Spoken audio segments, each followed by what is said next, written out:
over the country. They're unbelievable. And you look better than you've ever looked, and I'm not allowed to say that. You know, if you say that, if you say a woman looks beautiful, which you do, it's the end of your political career. But I don't care. You look beautiful. Well, I'm thrilled to be back in this incredible state with so many proud, hardworking American patriots, which is what you are. And let me begin by wishing each and every one of you a very Merry Christmas.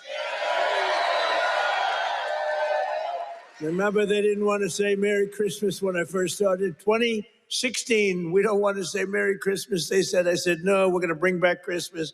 And they don't say that anymore. They don't want to say it, but they don't talk about it anymore because they got shellacked. We're here tonight to celebrate 11 incredible months. It's been the most successful first year of any president in the history of our country. It's true. It has been, isn't that a big statement? But it's a statement that you read all over the place. I mean, who could have done better? I don't think anybody could have done better than us, not me, than us. We're in this together. Since my inauguration, we've created more than 53,000 North Carolina jobs, including 8,000 North Carolina construction jobs. More than 150,000 North Carolina residents have been lifted off of food stamps. They're very happy about that. And after your horrible hurricane, which produced more water damage than any hurricane in history, the Democrats let you down. They really did. Remember, they wouldn't do anything. Remember? They wouldn't go to your community. They wouldn't do anything. You had to wait till January 20th when I took office that we really knocked the hell out of it. Remember? As soon as I took office, I got in on January 20th, and first thing I did was made North Carolina phone calls, and we did a hell of a job. Did a hell of a job. You'd still be sitting in the mud if I didn't get elected. You would be. People were sitting in the mud. But I helped rebuild your state, and I didn't get any help from the Democrats, not your governor, not your man that's running, by the way, for Senate against Michael Whatley, who's phenomenal. Michael Whatley is incredible. Your previous governor was a disaster. He's also a radical left person, by the way. He's radical left. You don't want him. He doesn't represent you. And look at the crime. Look at what's going on with all the crime here. The slitting throats and stuff. I never saw that with you. Now all of a sudden that's what we see. You got to get Michael Whatley. It's going to be so important. He was so great. Don't forget, I took Michael and I put him as the head of the party because he did so great. We won the state all 3 times, and it was like a rock. He didn't allow cheating in the second time. I watched all these states, boom, boom, we're leading. People went to sleep, it was over. Then they dropped ballots, they cheated like hell. The only good thing is this is a far better term than it would have been had I done it the more traditional way. It really is. It's a more powerful term. It's a more powerful term. And the biggest news of all is yesterday, it was announced that inflation is far lower than anybody expected. I told you. Beating every one of the 61 forecasts from the so-called geniuses, the experts. We're the geniuses, not them. We now have the lowest core inflation since March of 2021, and we're just getting started. It's unbelievable. And that's despite taking in billions and billions and billions, hundreds of billions of dollars in tariffs. Remember, they said, the tariffs will cause inflation. Just came out with the best inflation report we've had in years. And lots of cash, too. In fact, 1776, right? $1,776 goes to our military. You know, it was $1,775. And that was the number, that was just a lump. I said, if we had $1, we got 1776. Somebody said, that's genius. I said, well, I'm smart. I said, for $1, and I'll get these ladies who are loaded with money to pay for it from North Carolina. Their husbands can write a check in 2 seconds, take care of it. Now, think of it, for $1 more. They said, I can't believe we didn't think of that. Only hours ago, I left a meeting at the White House where we cut the cost of prescription drugs by 300, 400, 500, and even 600%. And I'm doing what no politician of either party has ever done before, standing up to the special interests and demanding lower prices for the American people. This is what we're doing. You know, it's called favored nations. And nations all over the world were screwing us. We would have prices that were 10 times higher than the prices they were charging in London and in Paris and all over the world. We had the highest prices for drugs because we had politicians that wouldn't. I did it at the beginning, at the first, but then we had a thing called, you know what happened, COVID? And it was sort of hard to go after France and Italy, say, listen, on top of all your COVID all over the place with everyone dying, we want you to pay a lot of money for drugs. You can't do it. But we did it, and nobody's ever even thought of doing it before. I've negotiated and really did it directly with 17 of the world's largest drug companies, as well as foreign nations that were taking advantage of your country for decades, many decades. For years, Americans have been paying the highest drug prices anywhere in the world by far, 10 times more sometimes, 15 times more, while other countries pay drastically less for the exact same drug made in the exact same plant in the exact same country. But under my most favored nation, you know what that means? It's a legal term. Drug pricing executive order. I just signed a couple of months ago, and is now being implemented. We have declared that the United States will now pay the same price as the lowest price of any country anywhere in the world. And we should honestly, this is the biggest thing to happen in medicine, I think, since the founding of our country. You know, I don't mind. They actually have a great location. You know, we've had people that look so good behind me that some of them went to Hollywood and actually did very well. You know? See, they may have a better location, but nobody's going to Hollywood. They can only see the back of your head. Look at all the television. Look at all those cameras. It's crazy. But we did something nobody's ever done before. Nobody's tried. Nobody thought they could do it. Don't forget the drug companies turned out to really do the right thing. They really did. And they were there at the White House today. You saw them. Some of the biggest companies in the world were there. The rest of them are coming next week. But the big problem was foreign countries. They would have to take their drug and raise it from $10 to $20 to $30, maybe to $100, maybe 10 times more. But it really doesn't work that way because the world is a bigger place than the U.S. And so you're not going to have to raise it that much, but you have to raise it. And they always said for 50 years, they say, let the United States pay. And for 50 years, the United States got screwed because we're paying so much more. Drug that was selling for $10 in London sells for $130. That's 13 times more in New York, 13 times more. So $10 in London, $130 in New York. And now that drug will go up for the other country from $10 to only $20 or maybe $30. And it will come down from the United States of America to $20 from $130. Think of that. Think of that. That's the biggest price reduction. When you talk about cutting prices, cutting costs, and cutting prices, you talk about affordability. You know, the Democrats, they're the ones that got us into the mess. They're the ones that caused the high prices. And then they come out and they look at those fake news people back there. They go, this election's about affordability. They go, let's talk about it. No, I'd rather not talk about it because they can't. They're the ones that caused the highest inflation in the history of our country, which led to the highest prices in the history of our country. I inherited the mess. I got the prices down, and they're going down still further. Look at gasoline. A lot of areas now in our country, $1.99 a gallon. Right? It cost these ladies from North, these beautiful friends of mine from North Carolina, it cost them like 1/3 to get here than it would have cost under Sleepy Joe Biden. Right? If you drive, this time you can drive. First time you didn't have to take an airplane.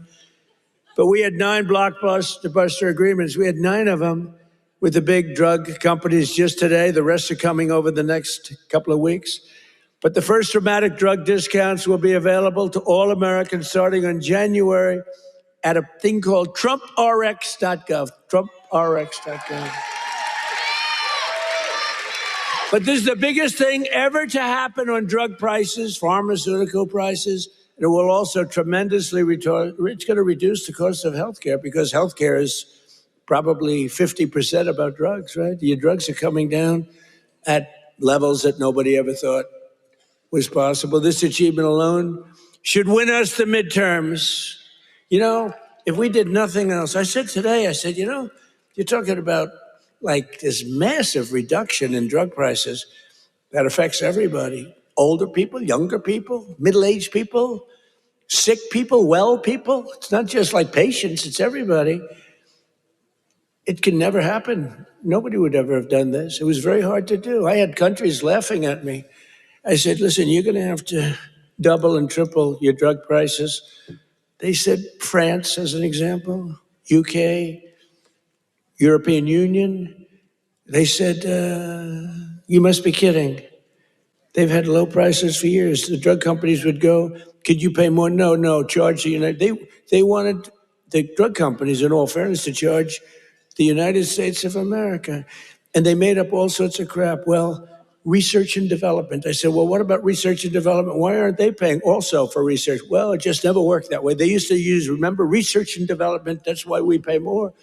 I say 12 times more. Why? For research and development? It was all a con job. But I'd say to the head of France, as an example, I'm sorry, but you're going to have to double or triple your prices for drugs. No, we will not do that. Oh, yes, you will. I said, yes, you will. 100%. No, we will not do that. Of course we will not. I can't do that. I said, yes, you will. No, I won't. Yes, you will. And he said, why do you have such certainty?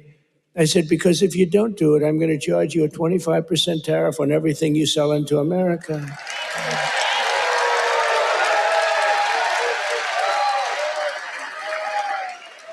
And I said, because that was really the sticking point. They just would do it. They told the drug companies for years, we're not doing it. We're keeping that pill at $10. We're not going to raise it. And the drug companies said, well, it's unfair. I mean, they're paying 10 times more, sometimes 15 times more. That's okay, let them pay more. We're not paying more than the prices were stuck for years.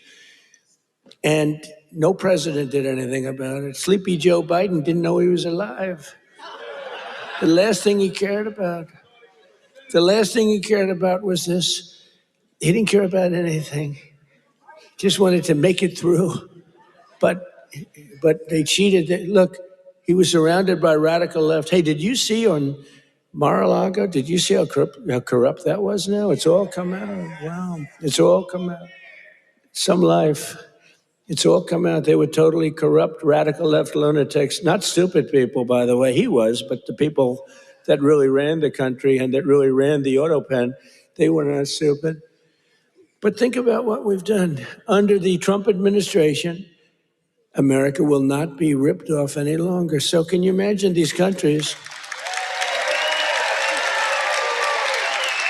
And when I told you the example before, from $10 to $20, that doesn't sound like much, but it's a doubling of the price.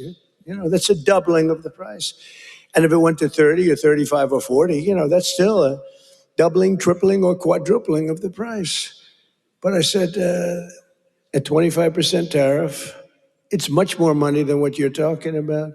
So they would say to me, all countries, obviously they said no at the beginning, and they would have told a normal president no, and that would have been the end of the conversation. So they said no to me, and I said, no, you'll do it, 100%. And they said, what's wrong with this? 100%. I said, 100% that you're going to do it. The one asked me, why are you so certain? Why would you say that I would quadruple the price of drugs in France or someplace? I said, because if you don't, we're going to charge you a 25% tariff. That tariff is worth 5 times more money than you're talking about. And there was dead silence on the phone.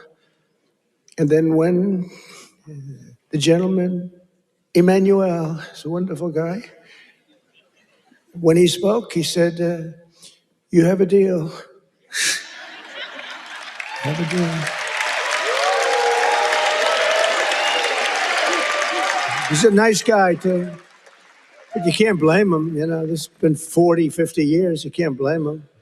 But it was the same conversation with everybody. No, no, no, we can't do that. No, no, I cannot double the price of my drugs. I said, no, no, maybe triple or quadruple. But it's still much lower than we were paying. You know, we were paying a number that was crazy, 13, 14 times more. As president, I'm also taking in the gigantic health insurance companies that have gotten rich on billions of dollars of government subsidies. And I want the money to go directly to the people. I want the money to be paid directly to the people so that they can buy their own health insurance, which will give far better benefits at much lower cost. By the way, what I told you about buying the drugs at this massive dollar discount, it's like from where it is, that's going to have a huge impact on the cost of health care. The current Unaffordable Care Act, commonly known as Barack Hussein Obamacare, was created to make insurance companies rich. It was bad health care at much too high a cost. And you see now that the steep increase in premiums, it's being demanded by the Democrats. It was never any good, Obamacare. It was done for the benefit of insurance companies, which totally control the Democrats. That's why you could have a strike on January 30th. You could have another shutdown because the Democrats are totally in the hands of, they're totally controlled by the insurance companies, big wealthy companies. Again, I want the money to go directly to the people so you can buy your own health care, and you'll get much better health care at a much lower price.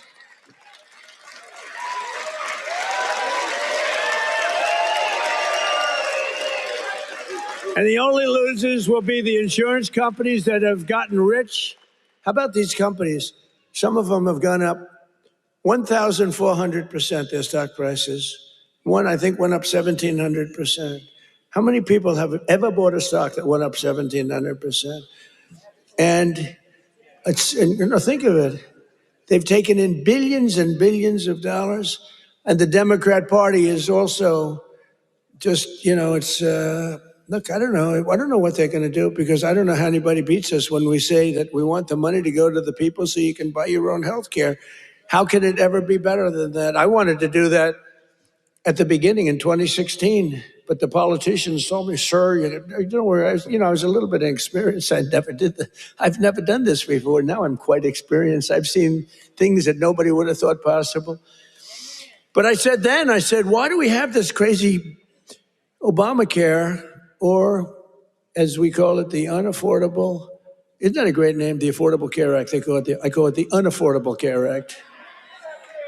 I should get credit. That's a good one. What's better, that or fake news? That or Pocahontas? That? I can't use the names that I used on the Republicans to gain access to the election, but we had some good names, didn't we? But I think the Unaffordable Care Act is pretty good. The UCA, right? They keep talking about the ACA. Think of that. Instead of the ACA, we call it the UCA. The UCA, they say, what is that? The Unaffordable Care Act? It is unaffordable. But it was always no good. But now it's really gone. And with time, it gets worse. Now it's going to be hit big. Remember, I didn't do this. This is Obamacare. This is Obamacare. This isn't Trump. But you don't need it, because let the money not go to the insurance companies. The problem is the Democrats will shut down the government because they are totally beholden. I don't love that word, but they're beholden, they're beholden to the insurance companies. So I don't know what they can do about it, but they'll probably close down the government. It's so simple. The money should go to the people. The people should then take all of this money and buy the best health care there is. And there'll be a lot of money left over, right?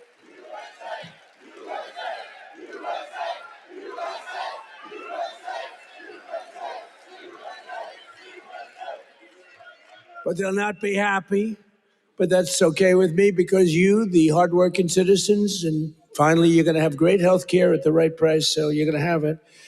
Although today I did suggest one thing, because when I was watching these big drug companies get up and talk about things, they were giving free medicine. And I mean, they couldn't have been nicer. They couldn't have been better. And they were, giving us a hard time a while ago, but it worked out good. I said, you know what I'm going to do? I'm going to call these insurance companies fat cats.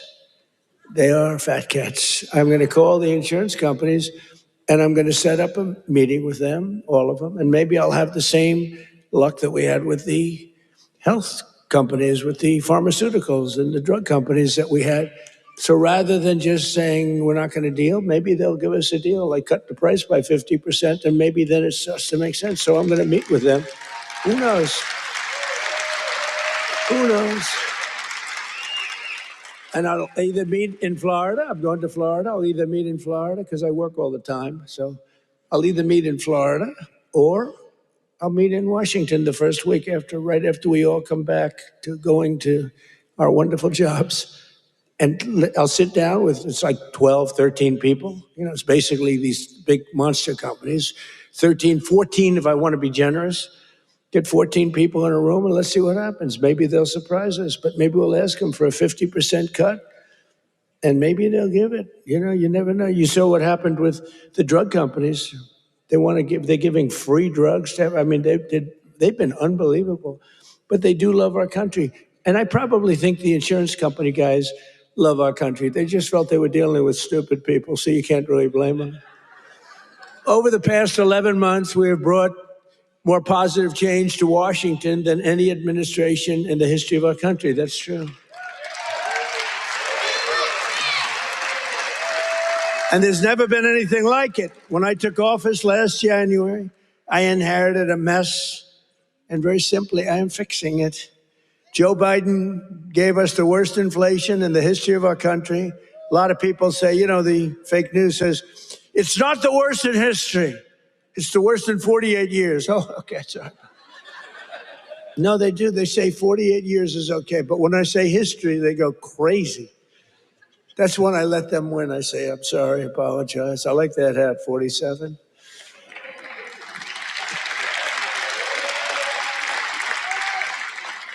It's nice, actually. Beautiful, nice thread, gold thread. I watched that myself. I want gold thread, not mustard colored, No, they give you, a lot of times they sell you mustard colored. It costs them a lot less.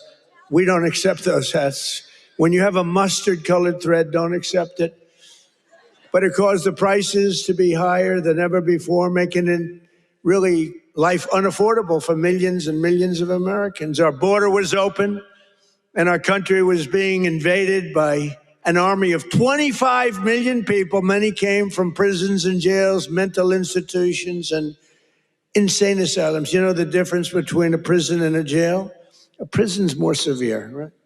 You know the difference between a mental institution and an insane asylum? An insane asylum is more severe. They came from both. They were drug dealers, gang members, and over 13,000 murderers, more than 50% of whom killed more than one person. Think of that. They killed more than one. A lot of them said, I didn't mean, but when you kill more than one, get them the hell out of our country. How about that incident with that horrible monster that killed the young, beautiful girl from Ukraine, an animal? And to think we'll have been trials for years and you'll get some nice liberal lawyer and we'll say, oh, well, he had a bad day. Yeah, he had a bad day. Slit her throat. We had men playing in women's sports, transgender for everybody, crime at record levels, the worst trade deals ever made. And our country was laughed at from all over the world, but they're not laughing anymore. 1 year ago, our country was dead. Now we are the hottest country anywhere in the world because we finally have a president who puts America first.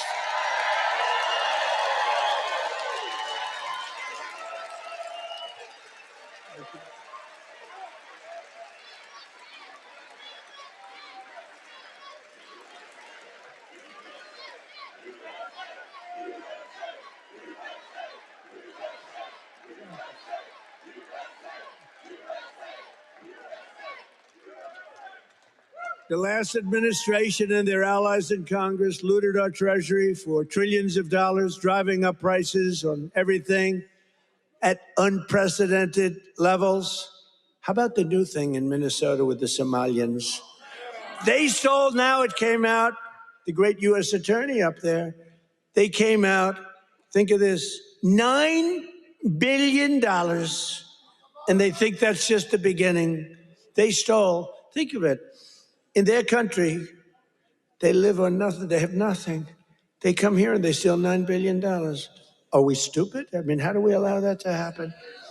Ilhan Omar should be sent out of our country. She should not be allowed to be a congresswoman. She married her brother either to stay or to get him into the country. And yesterday she, I guess, made up a story. She said the police attacked her son. They stopped a car and the police said, we never attacked him. We never stopped him. It was a made-up story. She's a con person. She's full of con. She says, zero. She said, you ought to get her the hell out of our country. That's what you ought to do.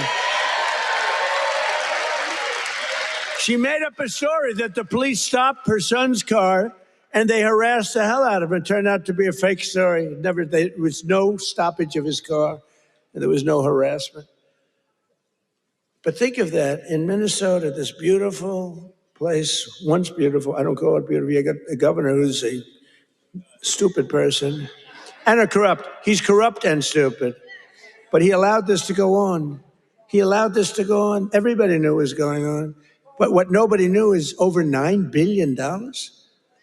And the people of Minnesota are not happy. And you know who's running for governor? Mike Lindell. Do we like Mike Lindell? That man suffered. That man suffered. What he did, what he went through because he knew the election was rigged. And he did it. He just did it as a citizen. Mike Lindell, I'll tell you what, every time I introduced him, he got the biggest hand. I hope he does great. He deserves to do great. That man suffered. These people went after him. They went after his company. They did that with me too, but at least I knew what I was getting into. He was just a guy that said, geez, this election was so crooked. It was so rigged. He fought like hell. That guy deserves to be governor of Minnesota, I'll tell you right now. He's a great guy, too. But I'm bringing the prices down, and I'm bringing them down fast. You know that? As I saw the other day, and as I showed to people the other day, I made a speech. It was very well received. You know, we had one problem. I put up these gorgeous charts, and it says chart. And I'm, sort of talking about the chart. You're reading into a piece of glass. I got no audience. I got just people, very hostile people waiting around. And I'm reading into a piece of glass for 22 minutes, and I talk about the chart. The networks didn't put up the charts. Only Fox put up the charts. Fox put them up, in all fairness. When we get angry at Fox, we have to remember that. They put up the charts, so you could start putting them up now if you want. But we put up these beautiful charts that were very... Look at that. But I very much like the chart from Butler, PA. I like that much better. That's my all-time favorite chart. That's a great chart. They're all great charts, but I never like a chart like that chart I put up in Butler. Just take a look at the chart right here. That was a good chart. I love that chart so much. I sleep with that chart. But this is okay. There'll never be a great chart for me. It's only the one. Compared to Butler, all charts stink. But look at that chart. Look at the kind of Biden price increases and Trump price increases. Look at that. They're all Biden. We're bringing the prices down. Look at that chart. NBC and CBS and ABC fake news. They're fake news. Oops, that camera just went off. Sorry about that. Every time I mention that camera, you see the red light back there, you see it go off. ABC fake news. I think ABC's the worst. Believe it or not, George Slopadopoulos, he paid me about $16 million.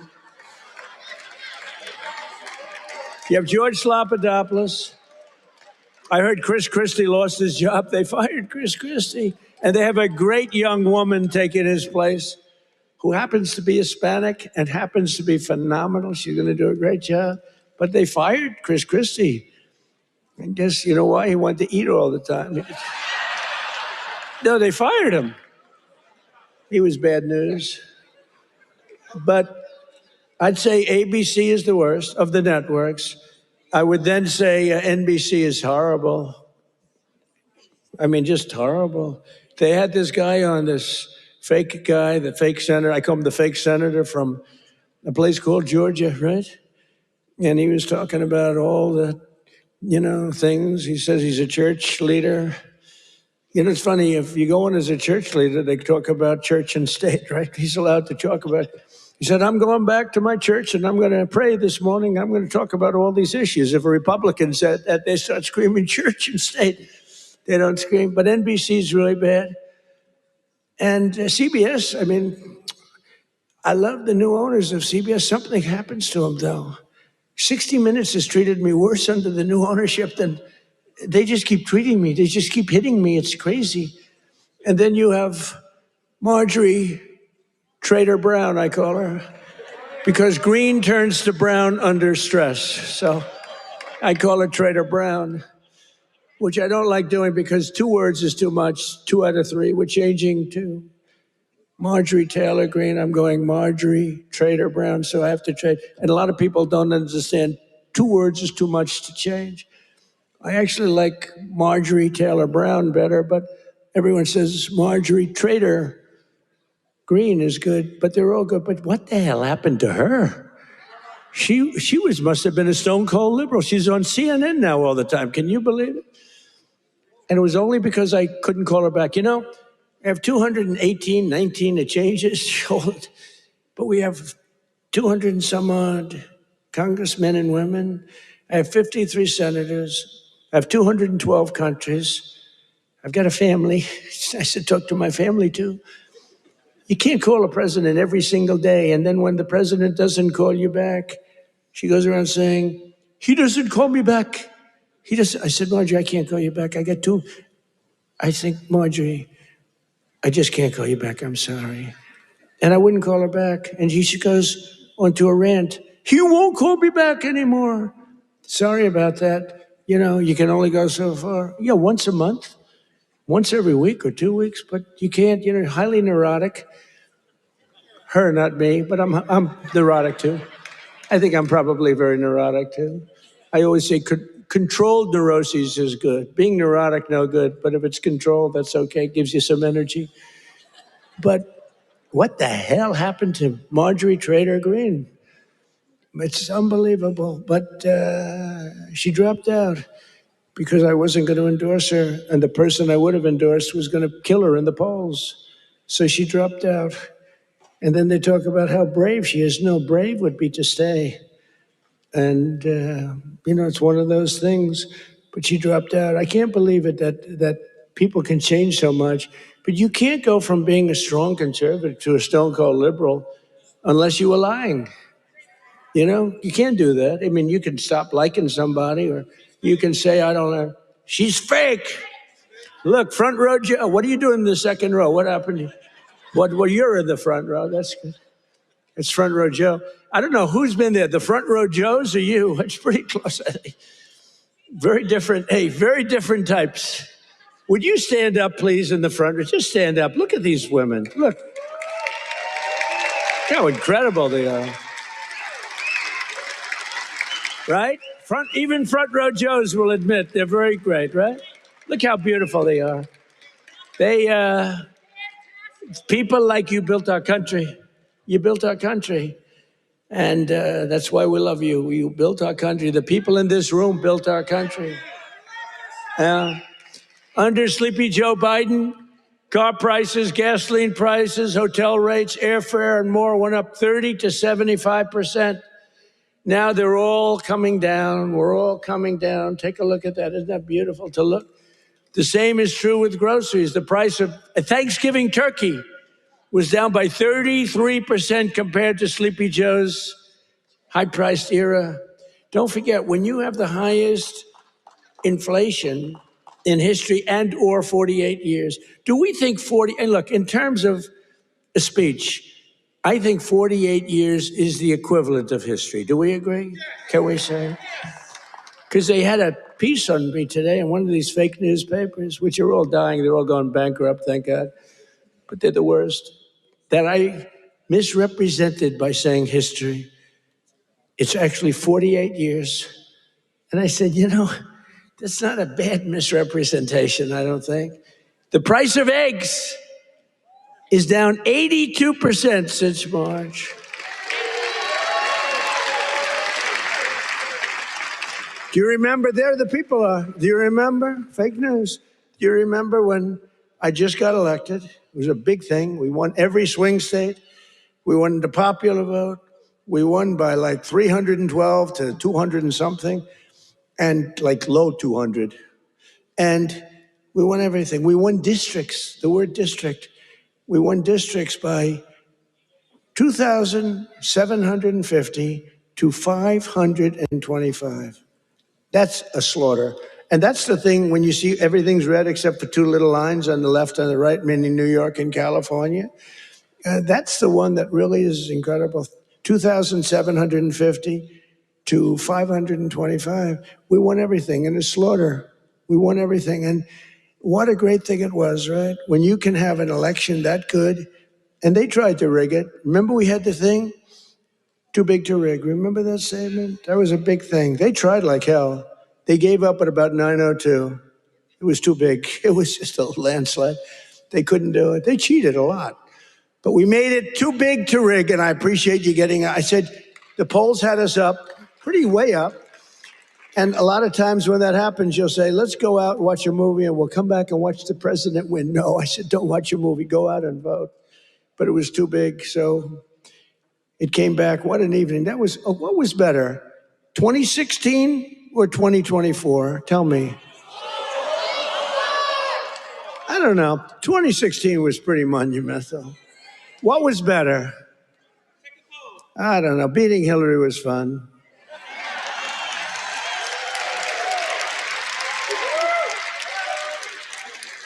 Well, Hillary has a much higher IQ than Kamala. I would say, I think Hillary has probably 50 or 60 points higher. Now, Hillary was smart. She was nasty. Whew, I wouldn't want to go home to her. She was nasty. Remember, she was a nasty person. I was going to use the B word. I said, my wife would not be happy. My wife always says, please, please don't use foul language. You know who else does? Franklin Graham. He says, President. He says, I love your speaking ability, President. You're a great speaker, although nobody says it. You know, I get these big crowds, but did you ever see the press do a story that I'm a great speaker? They say, oh, he looked tired. Oh, he's this. Oh, he's that. Yeah, I mean, it's crazy. I get crowds, the biggest crowds in history of anything, not only of anything. They never say, he gave a great speech tonight in front of 45,000 people. Look at the crowds that we get are the biggest crowds ever. Before the election, we're getting 80. We had 117,000 people show up in New Jersey. It was a great speech. You know what they said? He looked tired. I looked tired. You can't be tired in front of 117,000 people. It's not possible. You got a lot of adrenaline. The adrenaline is pumping, right? But that's why they're fake news. That's why nobody listens to them anymore. But remember that we slashed the yearly cost of new mortgages by $3,000. Look at the mortgage chart. We slashed them. Look at that. Look at that. Oh, boy. Look at how much you made with me and lost with that sleepy guy. But everything now is falling, and the only things that are going up Oh, your salaries, the stock market, and your 401ks, they're going up. Do you remember when I first won in 2024, and I was at my first conference? I'm 2 days in. You know, we're recovering from all the hoopla. 2 days in. In fact, I took a day off. They said, something's wrong with the president. I said, I just got here. There's nothing wrong with me. Something's wrong. You took a day off. What's wrong with the president, right? Every time. Do you remember when I had 28 news conferences in a row over 28 days? Sometimes I gave 2 or 3 in one day. And then I took my beautiful Kai, my beautiful granddaughter is a very good golfer. I took her to play golf one morning, and I was in the office very quickly. Something's wrong with the president. Do you remember the rumor was that I had passed away? Do you remember that? I went 28 days in a row. I took the kid to play golf, and we play very fast. She's good at, I'm a very good golfer. And we play very fast. We play in 2 hours. We're dinning. I mean, I said, baby, I got to get out of here. I'm sorry, honey. Enjoy your day. Go hit balls or something. I got to get out of here. I got to go to work. And I got a call, a friend of mine. Oh, you're okay? And I said, yeah, what's wrong? I said, I'll be back in the Oval Office in 30 minutes. Oh, I said, what's wrong with this guy? Then I got another call. Oh, you're okay. They said that I had passed away. Do you remember that?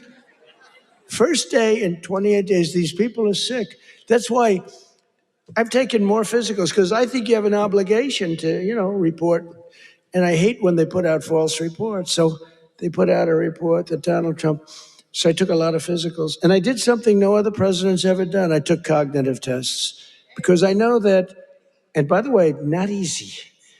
You get to those last questions, those last 10, 15 questions, nobody on that stand could answer probably any of them. And I got them, I aced them. And no other president's taken a cognitive. Could you imagine Sleepy Joe taking a cognitive test? I don't think he'd get the first question is like, what is this? And they show a lion, a giraffe, a fish, and a hippopotamus, right? And they say, which is the giraffe? So that's the only question. But what happens is it then gets harder. I don't think Joe would have gotten the first question right. He would say hippo. I want the hippo. But anyway, I've taken now 3 cognitive tests. I've aced every single one of them. And these are, this is that big stuff. This is Walter Reed. I've got a whole team of doctors all over the place. If you get them wrong, I said, what do you think? Should I do it? They said, well, here's the good news. The good news, if you do well, that's great. Actually, if you do well, they won't report it. If you do badly, it's going to be the biggest story in history. They said, it's possible that if you do badly, the word will leak out and you'll look very bad. I said, this was on my first test. After that, I knew that I can do very well. Smart person. So what happens? What happens is, first test, I said, how hard is it? He said, well, after the 10th or 12th question, it gets, very hard. And I said, well, what do you think? They said, look, if you're going to do well, but if you're not going to do well, it's probable that the word will get out. I said, well, let's do it anyway. And I did it. And it was actually good. For a year, they called me a very intelligent person, but then they forget. Then I did it again. I aced it again. They report it. And these are doctors that I don't even know. And they report it. And then I did it a third time a few months ago, and they reported. But it's very small reporting. But can you imagine if I did badly, right? Could you imagine that, front row Joe? Would I be in trouble? They'd say, there's something wrong. But I like to do it. But I had perfect health. And they reported his health is perfect. And they interpret that. And the fake news interprets when the doctor says he's got perfect health, they go, what does he mean by perfect? There's something wrong with the president. These people are sick. Now, there will be a time when perhaps it won't be 100% true with all of us, right? And when that time comes, I will let you know about it. In fact, you'll probably find out about it just by watching.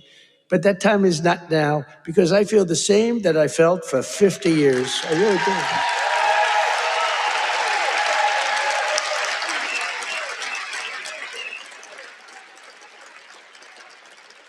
But we have I think we have an obligation to, at least report your health. But I will tell you, to me, because of what happened for 4 years, I really think having a cognitive test for presidents to take a cognitive test is very important. I think it's very important. I'm hearing that they say it's, not with Biden. They said it was not constitutional. That was the least of his problems. But I think it's very important that a president or people running for president and vice president take a cognitive test. I mean, I think it's a very important thing. I don't know. They say you shouldn't do that. It's unjust. It's not constitutional. They say all these things, but I do. I really believe that under Trump, wages are rising much faster than inflation for the first time in many years. Think of that. Wages are rising faster than inflation. That's what it's all about, right? And we're delivering lower prices and bigger paychecks. And the wage chart that you see up there is incredible. That NBC didn't put up and the networks didn't put up. There are more people working today than at any time in American history. And very importantly, while tens of thousands of new jobs under Biden were government jobs, there were government jobs. I could do that right now. You saw today we had 4.5% inflation. That's because I'm letting go of tremendous numbers of government workers. We're replacing them.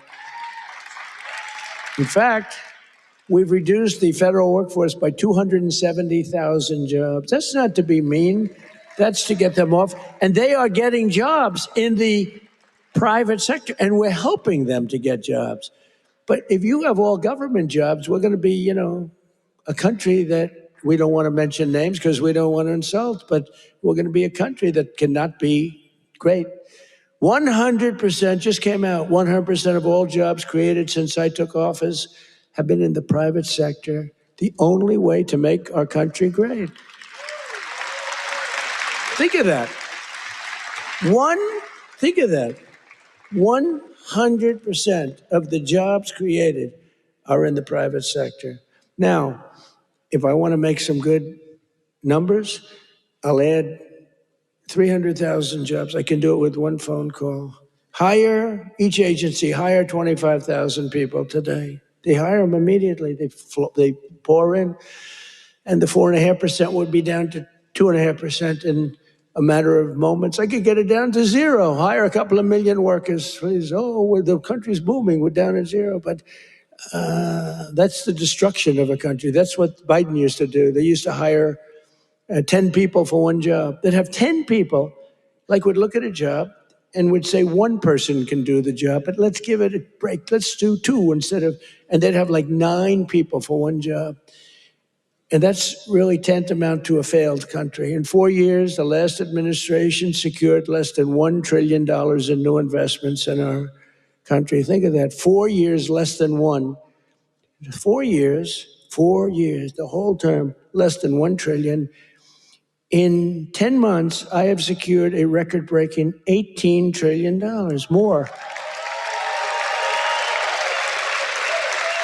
They gave us doom and gloom, and I'm building the Trump economic boom. It's a boom. It's a boom. These factories, auto plants, AI plants, we've never had anything like it. I ended the radical left's war on American energy, terminated the Green New Scam, and signed an order to drill, baby, drill. We're drilling. You see where gasoline's coming from? Gasoline is now substantially lower than $2.50 a gallon. And many, many places now are under $2 a gallon for gasoline. And within the next 12 months, we will have opened 1,600 new electrical generating plants. That's a record all time. Because, we need tremendous amounts of electricity for AI and for all these plants. Electricity prices will fall very dramatically when these plants are open. To protect North Carolina workers, we imposed 25% tariffs on foreign automobiles, 50% tariffs on foreign steel, and I approved 25, 30%, and 50% tariffs to save North Carolina's cherished furniture industry, which has been decimated by China. You know, I used to come here a lot for one reason. I'd build hotels and I'd build different buildings and I'd come here to your furniture area.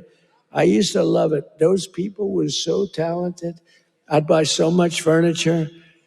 And that was before politics. I did great. I was very good at real estate, I would tell you. But I used to come to North Carolina to buy furniture for lobbies or furniture for hotels. And I was here a lot. I mean, you've been decimated, but it's coming back now because I put tariffs on, big tariffs, actually. But I remember I'd say to a guy, I like that chair. You don't realize what I did. I would look at a chair. The arm of a chair was very important to me. I said, I like that chair, but this arm has to be a different shape. And you got to chisel that. I'm a very aesthetic person, believe me. Except with women. I don't care what a woman looks like. I used to say beautiful. Now I don't care. Since politics, I never mention looks anymore. The most beautiful woman can walk right across. I don't even look at her anymore. Because in politics, that's the sign of death. We don't look. But I do look at the arm of a chair. And I'd say to your artists, they were artists. They were artisans, you know. I'd say, no, can you give a different curve? Can you do a little more carving at the end? They would, right in front of me, bing, bing, bing, bing, bing, bing. They were like geniuses. You lost the business. It went to China and other places, but mostly to China, because they never put tariffs on, just like they didn't put them on chips, just like they didn't put them on cars. You lost 58% of your car industry. By the way, it's all coming back. Some of it's coming back here. It's all coming back. Because to bring a car into our country is costing 25 to 50% tariffs now, and they can't do it. They can't compete. Tariff is, and I won't say it because it gets me in trouble, my favorite word. I want my fifth favorite word. Do you remember when I said the word tariff is my favorite word in the dictionary? Remember that? And then the fake news got me. What about religion? What about God? What about your family? What about your wife? What about your children? I said, they got me in this one. So now tariff is my fifth favorite word. And now I'm okay. It's my fifth, 5. Now I'm okay.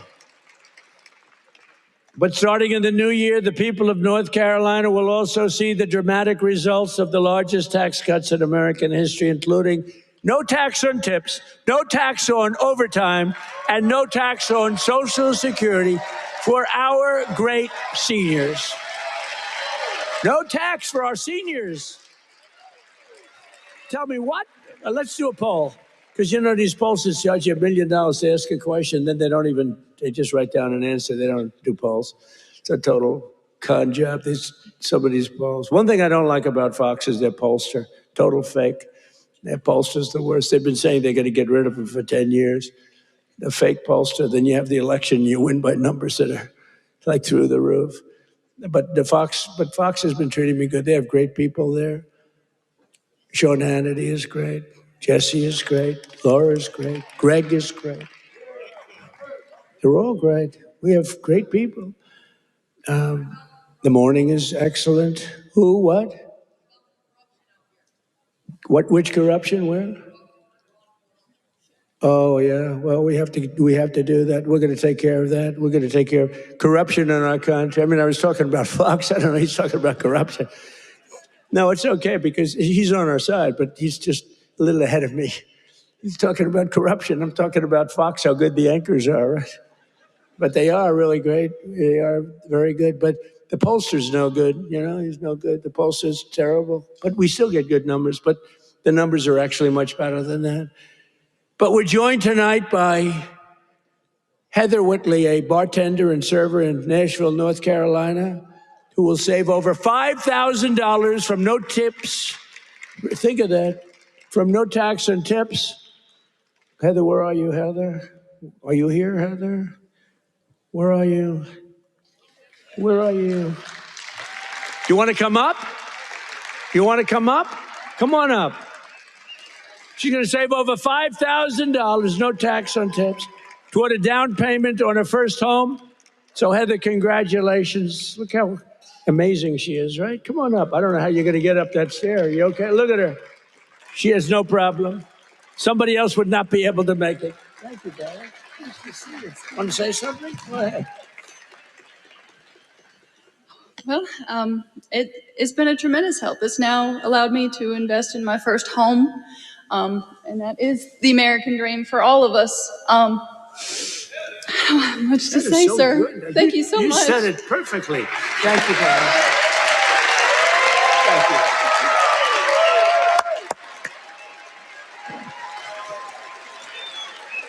Heather, you don't realize you said that so perfectly, because that's what it is. You're going to get a home and you're going to be happy as can be, and you are a great person. Thank you very much. You couldn't have been better. Thank you, darling.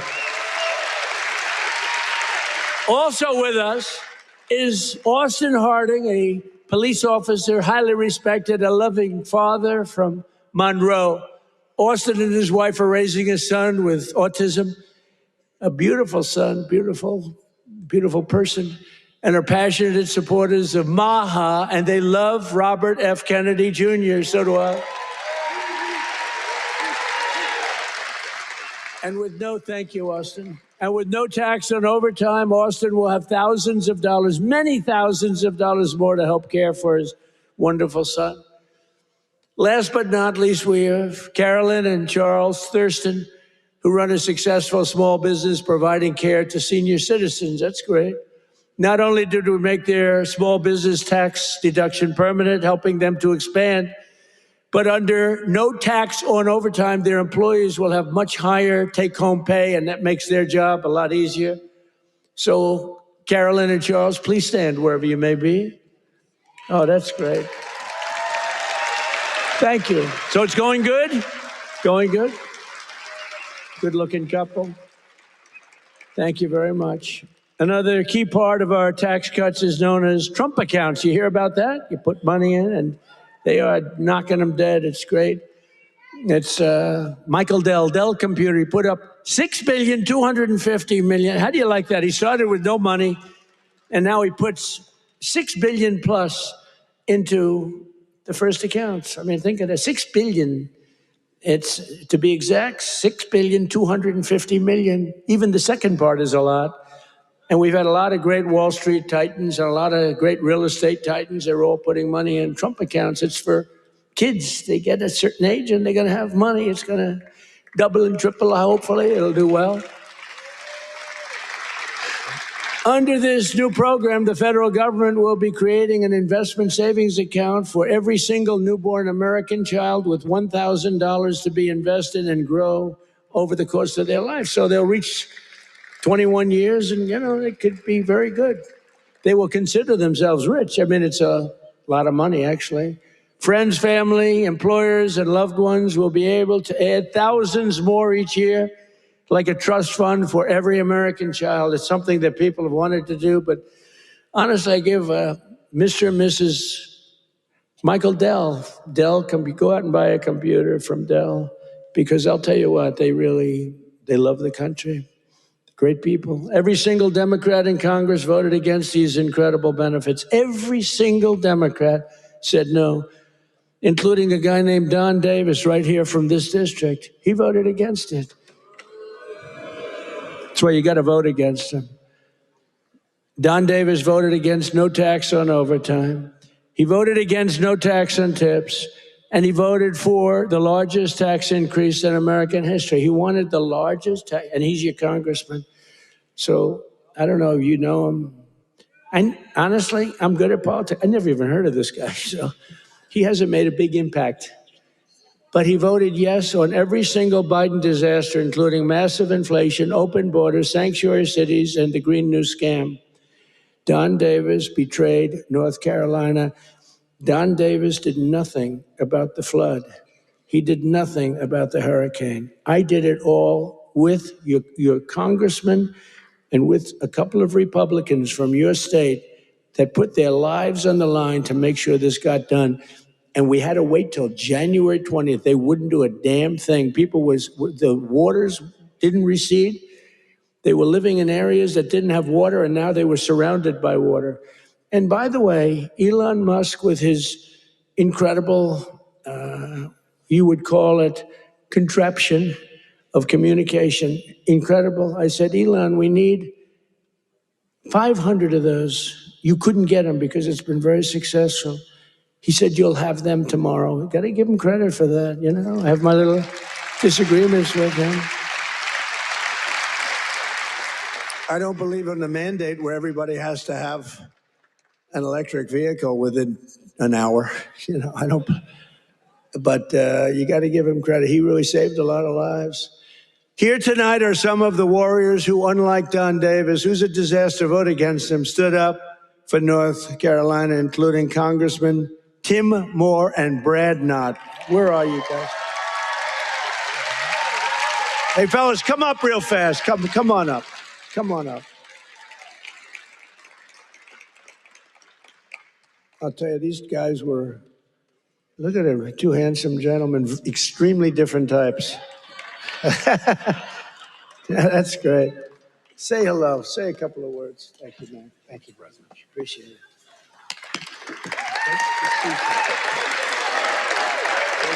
Well, everybody, I was with the president when he had his first trip once he took the oath. And where did he come? North Carolina. As we gear up for the midterm cycle, where's the first state that President Trump has come? North Carolina. He knows what you know. It's the people that make this country great. It's not the government. It's not regulations. It's people just like you. And let me just tell you this. The fight is long. It's hard. I'm new to this, and I have been amazed at how hard the president is fighting for you. So let me say this simply and with my whole heart. Stay with us. We hear you, and we're going to keep fighting for you. Thank you so much. I guess I'll have to lower the mic, Mr. President. Let me just echo what Brad said.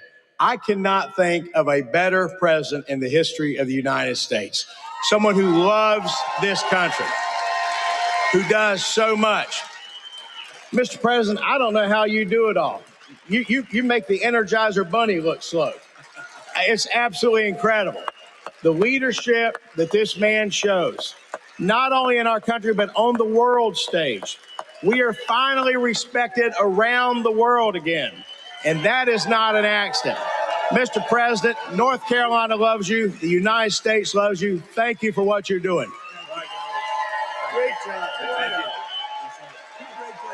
Thank you. You're going to win good.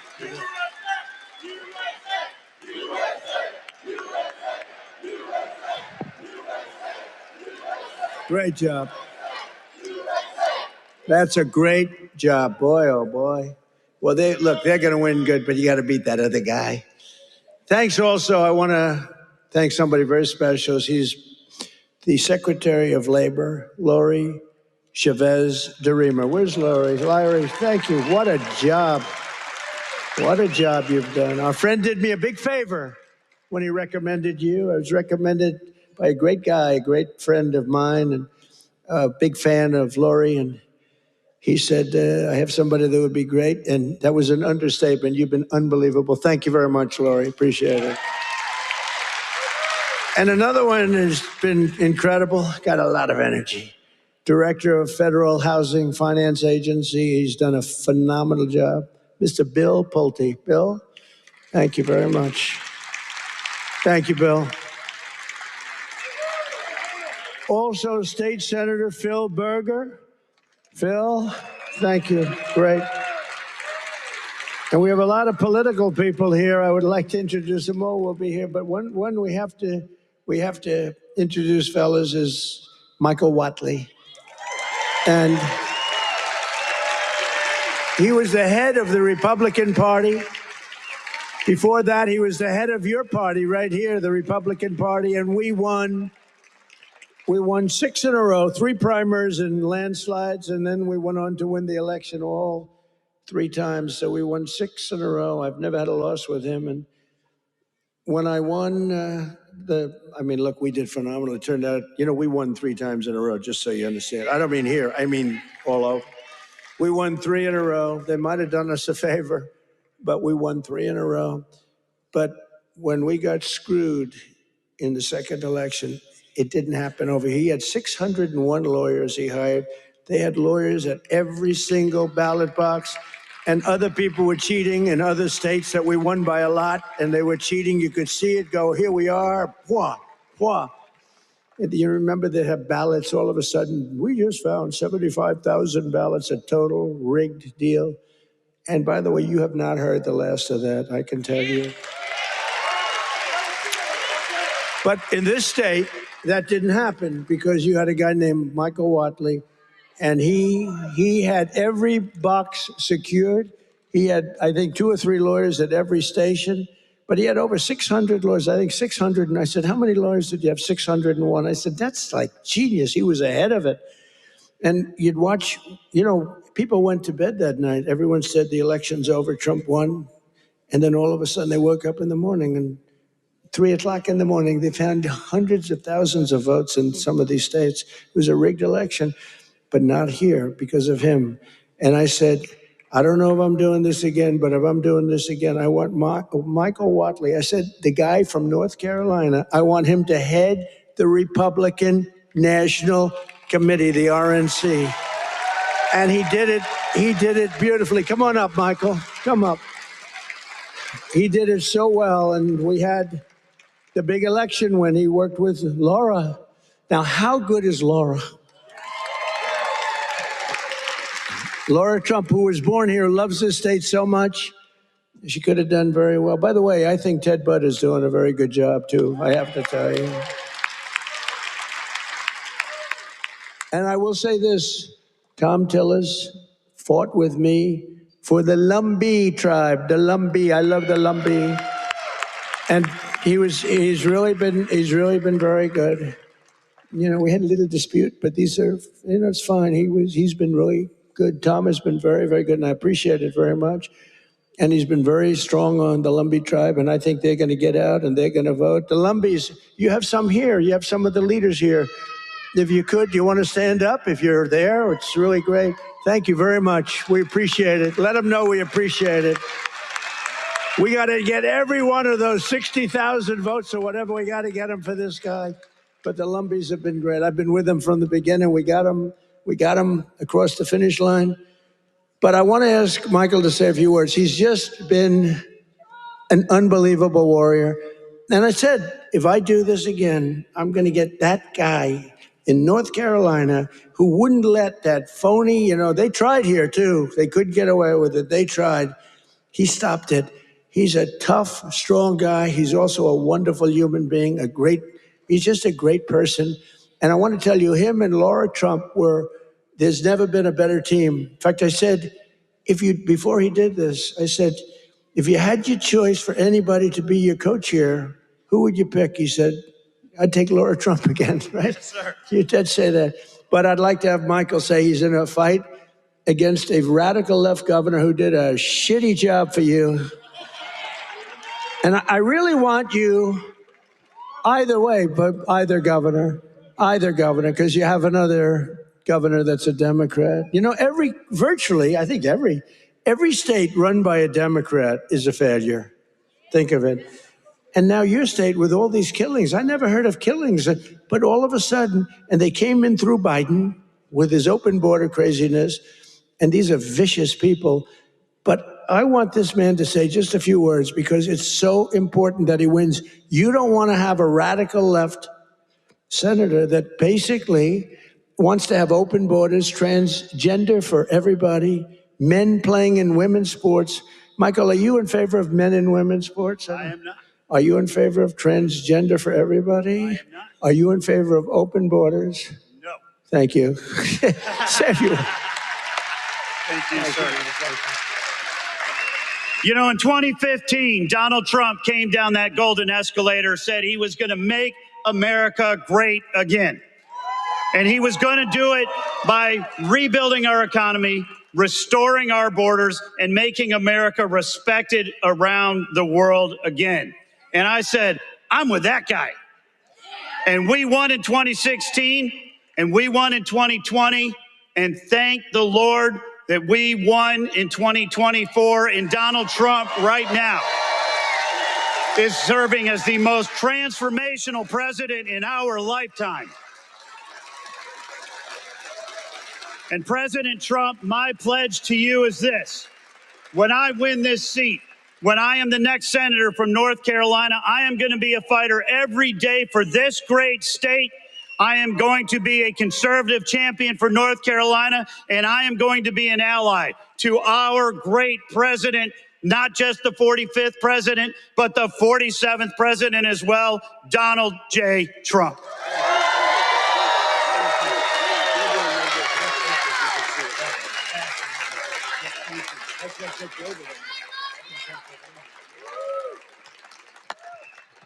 What a great guy he is. So get out and work for him. I hope you can get your group of about 70 women to go out and do it. We can get all the front rows, and we got to win. He's a good man, and he represents your values, that I can tell you. But I also want to express my condolences to the people of this state and to the loved ones of NASCAR legend Greg Biffle, who perished yesterday in a tragic plane crash with his family in Statesville.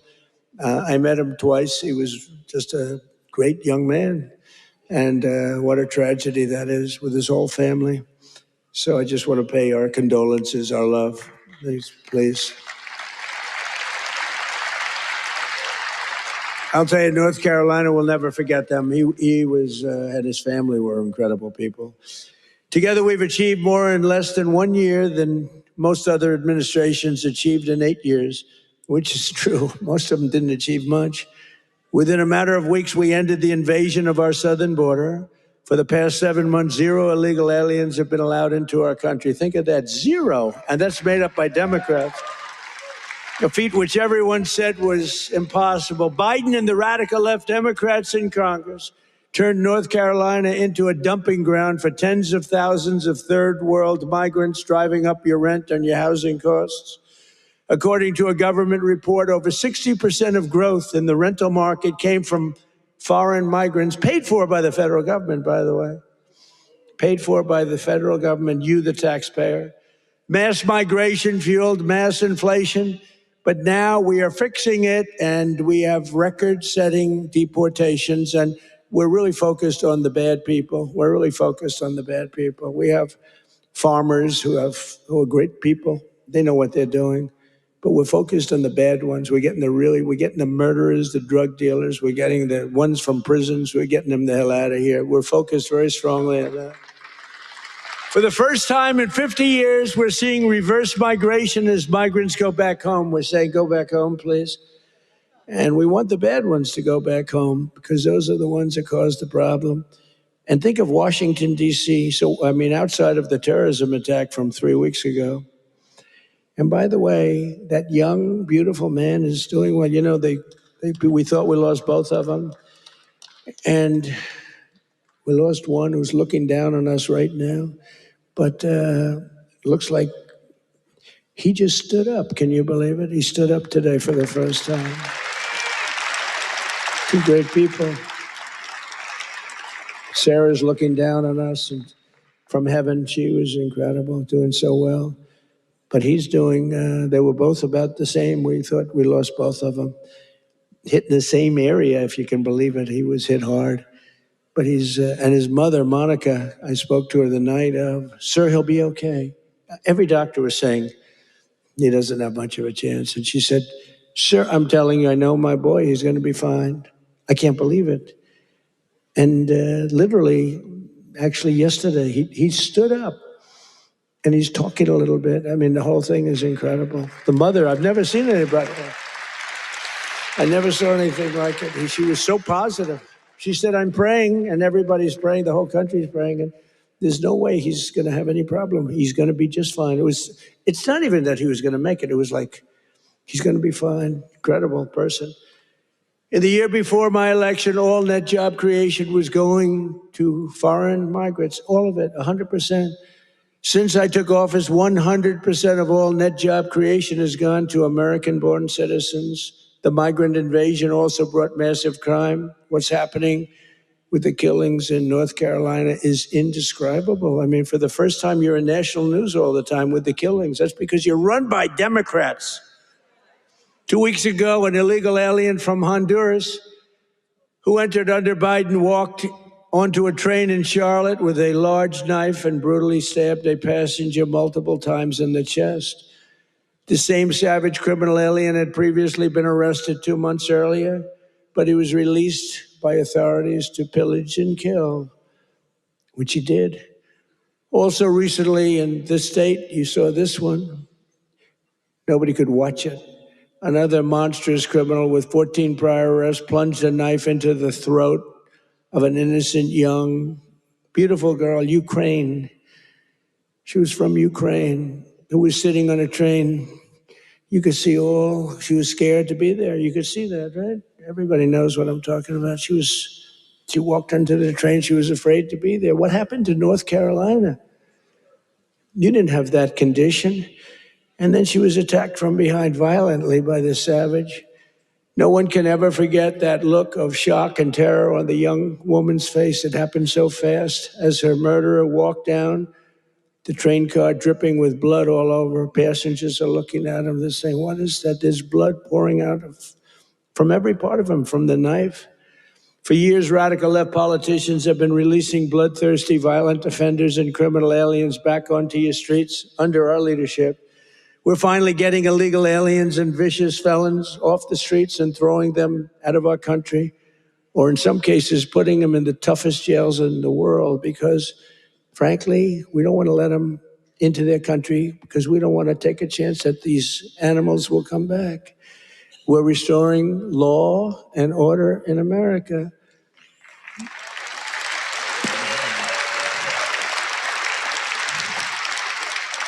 We just made a record investment in our military and gave every service member a warrior dividend of $1,776, $1,776. And I'm also pleased to announce that just 2 hours ago, we hit the ISIS thugs in Syria who were trying to regroup after their decimation by the Trump administration 5 years ago. We hit them hard. I ordered a massive strike on the terrorists that killed our 3 great patriots last week. 2 soldiers, 1 interpreter, all great people. And it was very successful. It was precision. We hit every site flawlessly, and we are restoring peace through strength. We're all over the world. I settled 8 wars in 10 months, destroyed the Iran nuclear threat, ended the war in Gaza, and got the release of hostages, both living and dead, and created peace in the Middle East. We have peace in the Middle East, first time in 3 years, peace in the Middle East. I cut federal funding for any school that pushes critical race theory or transgender insanity. And we completely banned the chemical and surgical mutilation of children.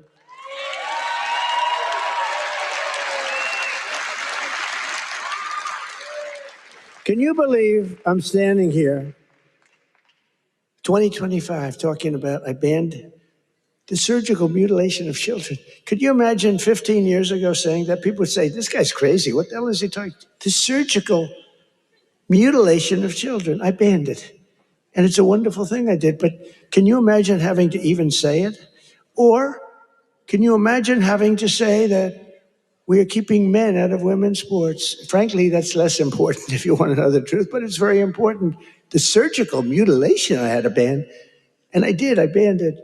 But we're also keeping men out of women's sports. Have you seen some of these records? Have you seen the long distance race? One of these races go all day. They had champion women. They had some very good men, but not the champions. And one man won the race by 5 hours and 14 minutes and 12 seconds. 5 hours, 14 minutes. Think of that. won the race by 5 hours. What do? Your parents go back home, go to sleep for a few hours, and come back and meet your daughter, and she's supposed to be thrilled?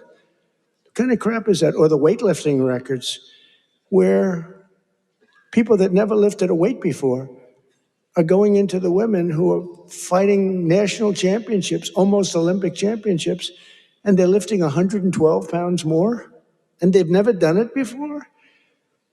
Or the boxers that are getting decimated? You saw the Olympics where they had two people that they converted from men to women. They did a conversion. And the one young woman from Italy, a championship boxer, she got hit by a left jab. A left jab, for those that don't do it's just like a defensive punch. She got hit. She walked to her corner. She said, "I've never been hit like that. I quit." Then they said, no, go out. You can do it. And then he gave her another left jab. That was it. She said, "Nope, I can't do it." It's so demeaning to women. And they don't stop. I saw the other day on one of the shows, I think Meet the Fake Press. I'm pretty sure it was that stupid show. And they had a congressman that you all know, a Democrat, saying, no, we have to allow men to play in women's sports. Where do these people come from? Or how about open borders? They're fighting for open borders. If I didn't get elected, our country would be ruined. We would have not had a country. I'm telling you, I'm not bragging about myself. I'm saying we would not have had a country. And now we have the greatest country in the world. I'm telling you, hottest. We're the hottest. We're restoring the name of a great president, William McKinley, to Mount McKinley in beautiful Alaska. That they took the name off and they named it something else. And I renamed the Gulf of Mexico to the Gulf of America. Right? That was a good one. Well, I checked for my whole life. I don't know. I guess I didn't do it in my first term because I was the hunted. I had bigger problems. I had these animals trying to attack me at Mar-a-Lago. They went into my wife's closet. And I'll say this, number one, it's very bad, but it sounds a little strange. They looked at her drawers. You have drawer, and then you have drawer. They looked at both. And she's a very meticulous person, like these people. It's just like she'd fit into your group very well. She'd be very happy with her. But everything is perfect. Her undergarments, I want to use a nice, sometimes referred to as panties, are folded, perfect, wrapped. They're like so perfect. I said, "That's beautiful. It's the part of the world she came from. Everything was perfect, no problem. Fold, fold, fold." I think that she steams them, make sure. Just that it. We came home. I wasn't there when the raid took place. The raid of a popular president, a former president. She opened the drawers and it was not that way. They were a mess. It was all over the place. And she said, "Oh, what happened? That's so terrible." But it's terrible. They went into my young boy's room. These thugs are disgusting, and we cannot let them get away with this stuff. We have all the evidence now. We have all the evidence, and we have to do something about it. We have to do something about it. It's illegal, and it's disgusting. I brought a lawsuit, and I'm winning the lawsuit. There's only one problem. I'm the one that has to settle it. In other words, I am suing, and I'm the one that's supposed to settle it. So maybe I'll give myself $1 billion and give it all to charity. Does that make sense? I'll give it to charity. Do you have any nice charities? I have to settle the lawsuit. There's never been a case like this. Trump suit, I sued a long time ago, and it's doing fine. It's a suit. And now, we found all this stuff. Did you see where the FBI didn't want to do it, but the Justice Department forced them to do it? The FBI guys didn't want to do it, but the thugs and the DOJ wanted to do it. So I sued them, and and they do say that, it's never been a case like this. Donald Trump sues the United States of America. Donald Trump becomes president, and now Donald Trump has to settle the suit. I hereby give myself $1 billion. Actually, maybe I shouldn't give it to charity. Maybe I should keep the money. No, a lot of people say, do it. No, I don't want to do it. But whatever happens, it's all going to good charities. Is that okay? It's all going to good charities. But isn't that a strange position to be in? I've got to make a deal. I negotiate with myself. From the skyscrapers of Charlotte to the rolling hills of Asheville, from the sand dunes of Kitty Hawk to the streets of Chapel Hill, and from the factories of Hickory to the small towns and family farms across your beautiful countryside in North Carolina, we are bringing prosperity, opportunity, and pride surging back to your incredible home. Together, we're pairing all these people together. You're coming together. You know, it's coming together like nobody's ever seen, but we're fixing 4 years of disaster and decline. The whole world was laughing at us for 4 years. They were laughing, taking advantage of us, friend and foe. And the friend was worse than the foe in many cases. On trade, they were worse. And we're beginning the greatest years in the history of our country. It's called the Golden Age of America. That's what's happening. We were